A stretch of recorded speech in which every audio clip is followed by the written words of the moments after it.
Hello creatures and welcome back to our little series of makeup and urban legends. It has been a while since I have done one of these, so I'm a little nervous. Today we are going to be talking about the urban legend called the Gateway to Hell. My girlfriend picked my makeup look, so you'll get to see what that is as we progress through this video. If you want a tutorial on this makeup look, leave a comment down below. Otherwise, let's fly into this. We are going to start with the history of the town. So about the town is called Stoll. Stoll is an unincorporated community in Douglas County, Kansas, United States.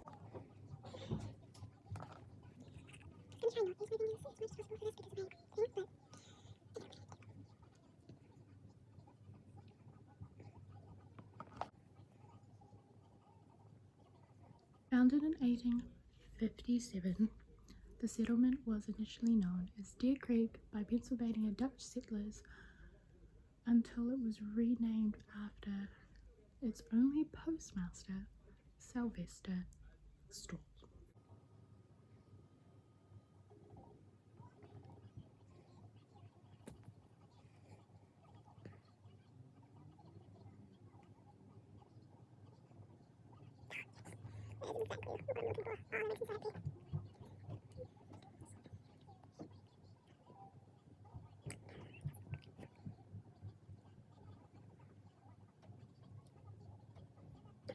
As of 2018, only a handful of structures remain in the area.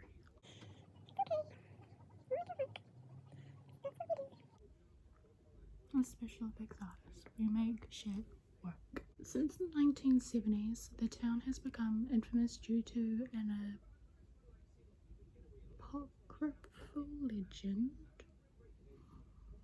that claims the nearby Stoll Cemetery is possessed by demonic forces.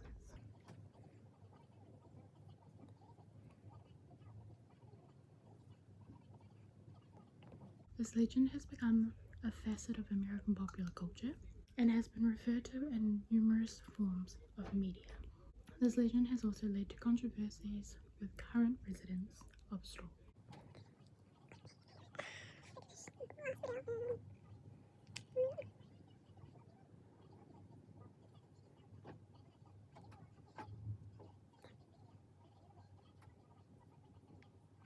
So getting into the history of Stoll, it first appeared on territorial maps in 1857. During this time, the settlement was called Deer Creek. It is unclear where the name came from, although Martha Parker and Betty Ladd speculate that it could either be a translation of an indigenous location named, or that it could have arisen after a deer was seen by a body of water.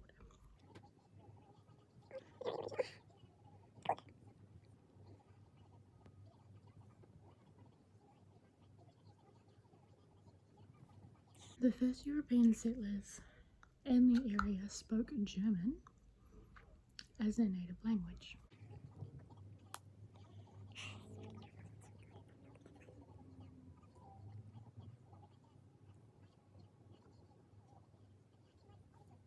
Some had come from Pennsylvania Dutch County, whereas others had recently fled the German Confederation for freedom and to escape military duty.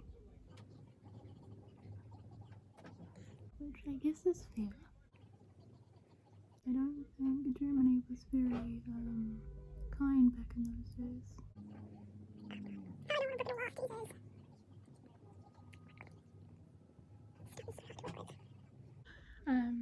In the 19th century, during the late 1950s, a handful of families living in Deer Creek organized a church that met in the homes of its members until 1867, when a stone structure named the Evangelical Emmanuel in Deer Creek Missionary was built, and this church later became known simply as the Evangelical Emmanuel Church.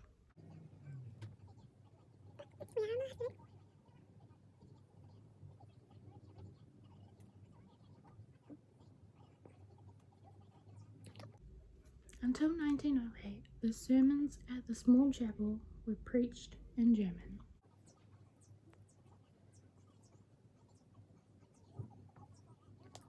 In 1867, a cemetery was chartered for the town next to the church.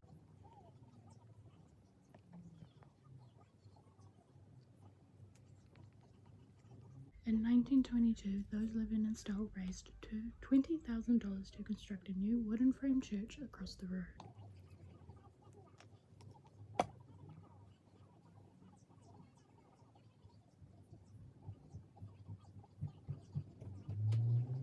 In the following year, the church changed its official name from Deer Creek Church to Stoll Evangelical Church.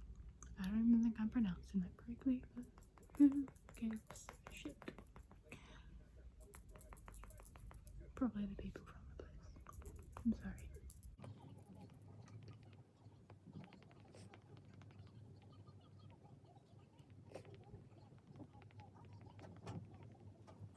The old stone Emmanuel Church was abandoned by the community in 1922, and over the 20th century the church slowly fell into a greater and greater state of decrepitude, finally being demolished in 2002.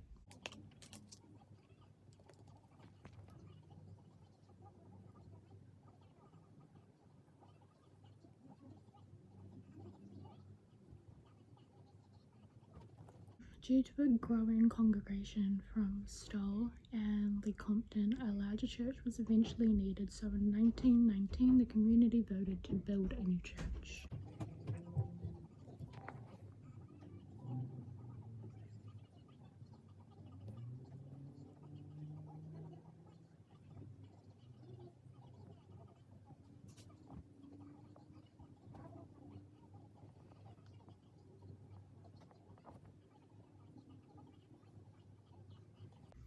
In 1922, a new church was built and eventually got named United Methodist Zion Church in 1968.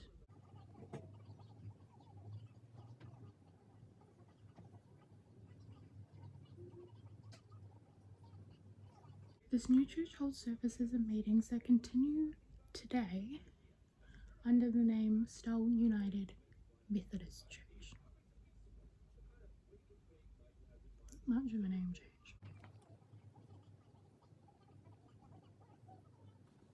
In the late 1890s, a telephone switchboard was added to the House of Stoll resident named J.E. Luke, and soon thereafter, on April 27th, 1899, the post office was established in the back of the very same building.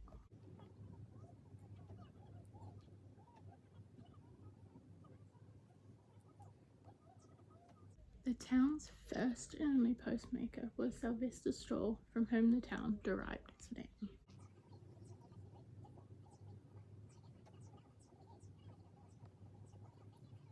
According to Parker and Lard, the United States Post Office simply selected the name based on the name of the postmaster.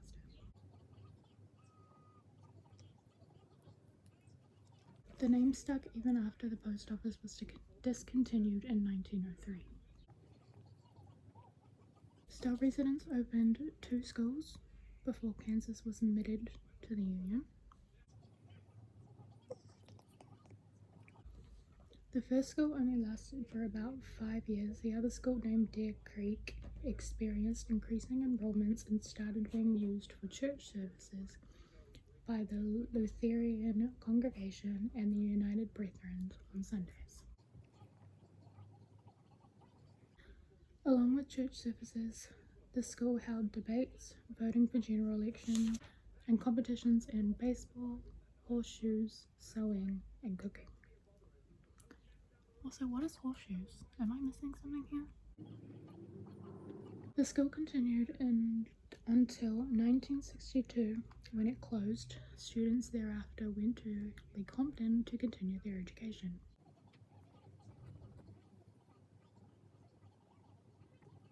Farming brought the community new hope and continues to be the common livelihood of the remaining residents. Construction on the Clinton Reservoir led to changes in road routes and farming locations. While this did mean the loss of farms to eminent domain and county purchases, it helped Stoll and its surrounding communities become more progressive. Moving on to the 20th century. In 1912, only 31 people lived in the Stoll area, and at its maximum size, the settlement comprised about 50 individuals. Christ Craft, an inhabitant of the settlement during the 20th century, recalls that life in the small town was quiet and easy, sometimes even boring. Before automobiles were popular in the area, trips to Lecompton, Lawrence, and Topeka took 2, 3, and 4 hours respectively. Sorry that I keep looking up. I don't know how to do cameras yet very well.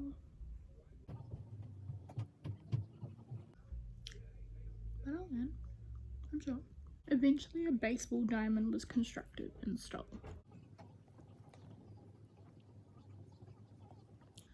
During this time, hunting rabbits was also a popular activity, and it was not uncommon for the Stoll community to bring hauls of about 300 freshly killed rabbits to butchers in Topeka.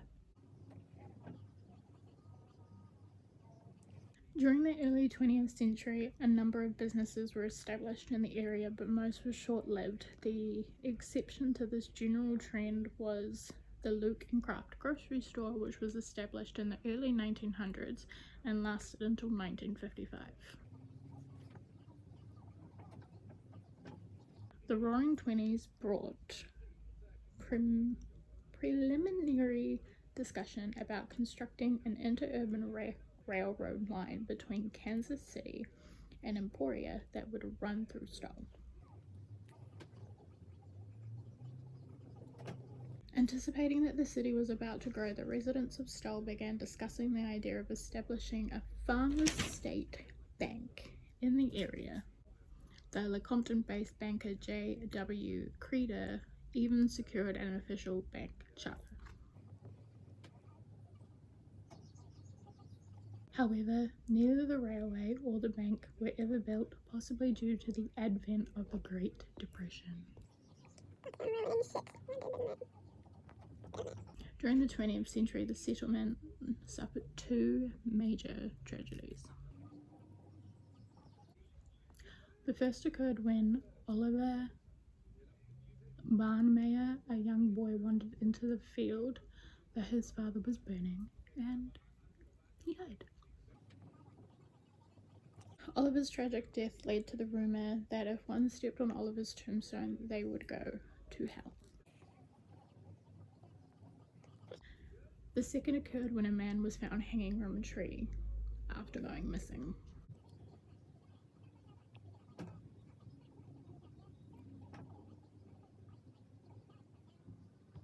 Moving on to the 21st century.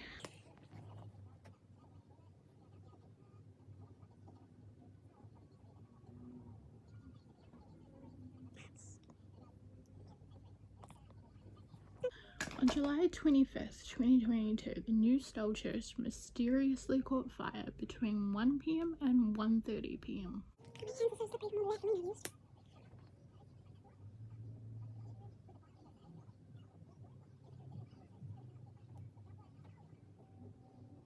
No injuries were reported, but there was substantial damage to the building and fear that the bell may fall.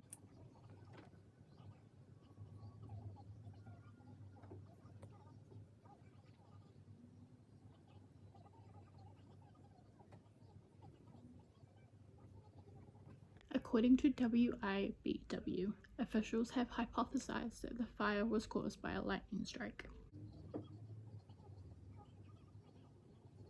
Due to vandalism, the Stoll Cemetery is locked at night and the area is patrolled by law enforcement personnel. Trespassing can result in 6 months of jail time or a fine of up to $1,000.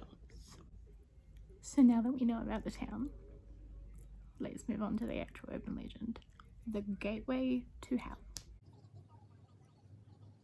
The Gateway to Hell is an urban legend and it is located in the Stoll Cemetery, Kansas.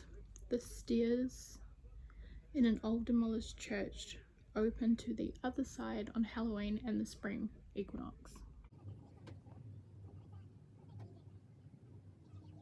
Far removed from the horrible story of The Exorcist and the bizarre black masses recently discovered in Los Angeles, and between Topeka and Lawrence is the tiny town of Stoll.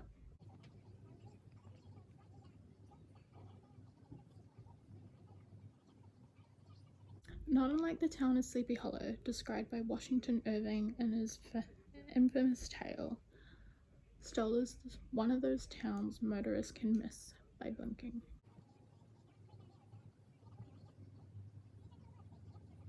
Stoll and Sleepy Hollow have another thing in common. Both are haunted by legends of diabolical supernatural happenings.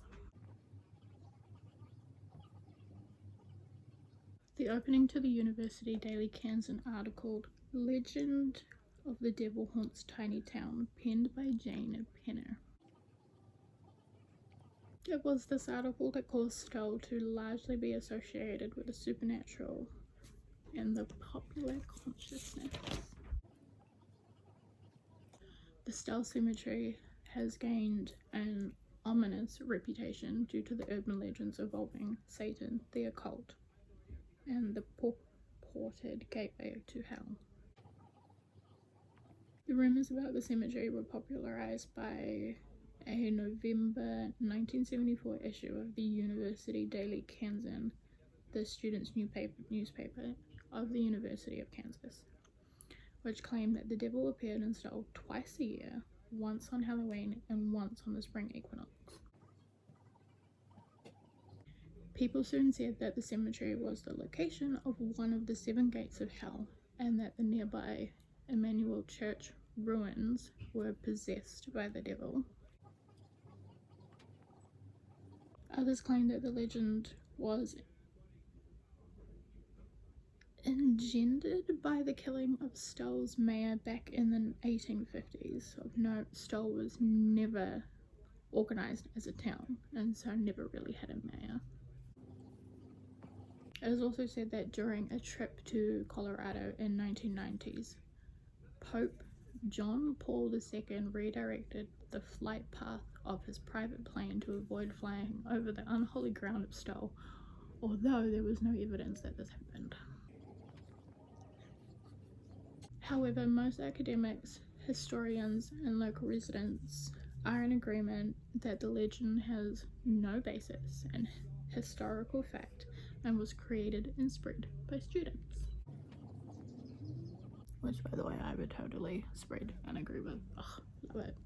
In quotations, we have, folks swear an old tree in the graveyard once served for gallows, as gallows for condemned witches who returned each year as Satan's army. But it is the cemetery that is most feared, for they say it is Beelzebub's gate. The voices of the dead will strangle you while evil spirits carve out your innards. Alright, I'm going to finish telling you about this urban legend, and then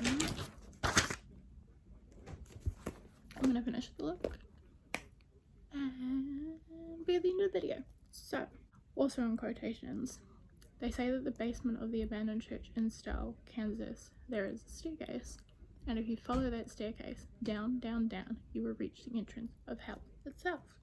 They say on the night before Halloween, a woman in a white dress lures drivers to their death along the highway's edge, never to be seen again.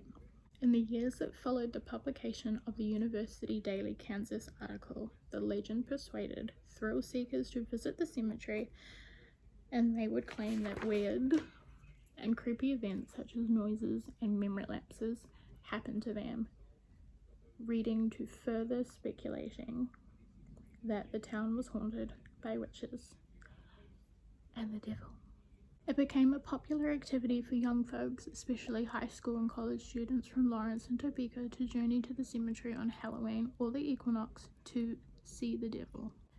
Many would jump fences and otherwise sneak their way onto the property. Because remember, that is trespassing, and they could be fined. Over the decades, as number of people making excursions to the cemetery grew, the graveyard started to deteriorate. This was exacerbated by vandals. To combat this, the county sheriff's office patrols the area around the cemetery, especially on Halloween, and will arrest people for trespassing.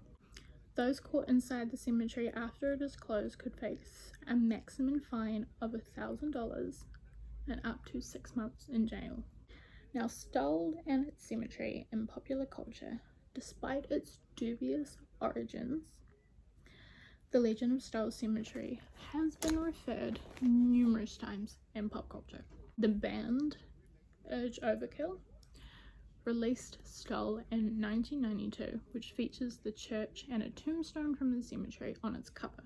It has been argued that the British band The Cure cancelled their show in Kansas because of Stoll Cemetery, although this too is false. Films whose plot is based on the legends include Turbulence 3 Heavy Metal, released in 2021, Nothing Left to Fear, released in 2013, and an unreleased film called Sinjin. And this was my favorite thing that I found out. I got way too excited about this. The cemetery is also the site of the final confrontation between Lucifer and Michael in Swan Song, the season 5 finale of the television series Supernatural. In universe, Sam and Dean Winchester are from Lawrence, and in a 2006 interview, Eric Kripke, which is the creator of Supernatural, revealed that he decided to have the two brothers be from Lawrence because of his closeness to Stoll. Blood.